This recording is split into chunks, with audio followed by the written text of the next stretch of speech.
Kaya mga boss, at good afternoon. Check natin itong project natin ng bago dito sa Centrina, Calamba, Laguna. Ginagawa na yung ating extension na kitchen and then yung grills na mga bintana. Check natin mga boss.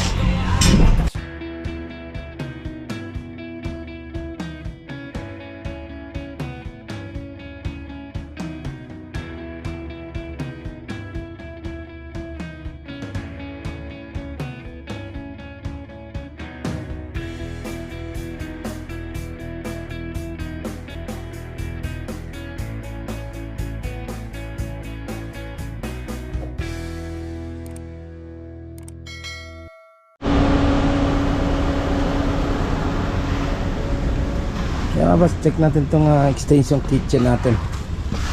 And then yung grills na ginagawa natin. Yung grills, sa taas na, second floor na yung ginagawa natin. Laki ng isang bintana. Ayan, malaki. Ginagawa natin yung grills para dito yan. And then yung malaking grills para dun. Ayan, taas. Palalagyan natin ng bracket. medyo mahaba kasi siya. Medyo nagalaw kasi yan.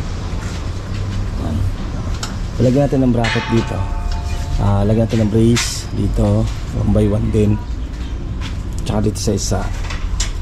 Lagyan din natin para tumigas. Kumbaga tatapatan lang natin yung kanyang mismo ano. Wow. Tatapatan lang natin yung frame. Yan, yung aluminum na yan. Tsaka yung aluminum na yan para hindi makita.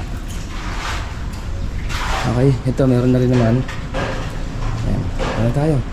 Pabim na tayo. Ako na yung beam natin. Ano tayo? Beam na tayo.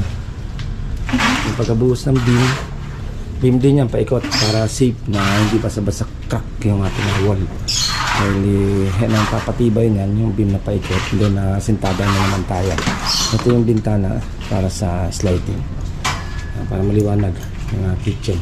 Dahil didilim na yan pag may bubong na tayo dito. Okay,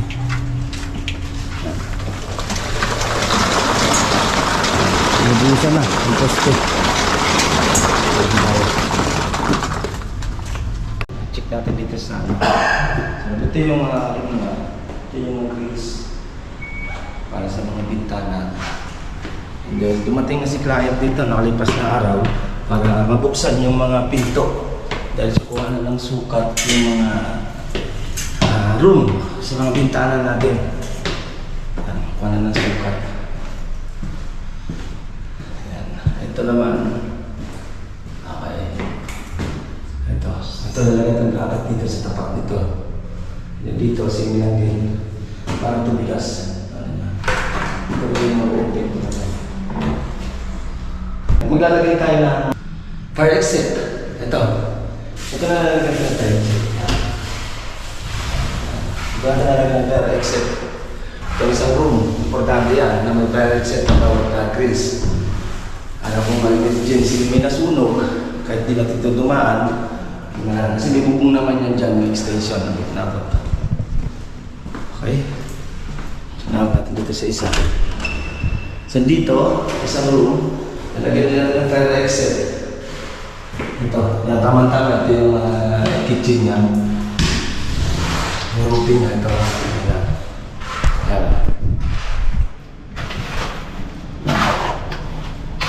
Ito yung roofing na lagyan natin ito sa extension. May forma na, pubuhusan na lang din naman yan yung ating beam. Yan. Tante yan, tapos hollow blocks na. Pero ito yung hollow blocks natin pataas. Yan. Palisip din ito. Yung grills na gagawin natin dito, pwedeng buksan nila pag emergency sunog. Okay.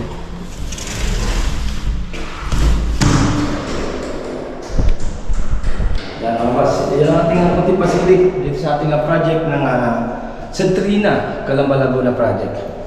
Yan ang ating Centrina. Okay, ito malaki ito. Okay, nandito naman boss at konting pasilip lang naman tayo. At By Monday na ulit ang ating ibang update ng project. Araw ng Sabado, pwede na naman ng team. Okay, ingat-ingat tayo, mas. Bye-bye. Ito pong J. Uragon Vlog, napakaganda po ng channel na ito, no? Tungkol po ito sa construction. Actual construction po ang channel na ito, no? Pag pinanood nyo po ito, panalo po kayo sa channel na ito. Napakaganda po ng mga video niya. Lalo na pong magaganda, no, yung mga iba't ibang design niya. Kakaiba po yung mga iba't ibang design niya sa mga kisame. Subukan nyo pong panoorin J. Uragon Vlog na ito. Matutuwa po kayo pag pinanood nyo po yung mga video niya. Maraming salamat po.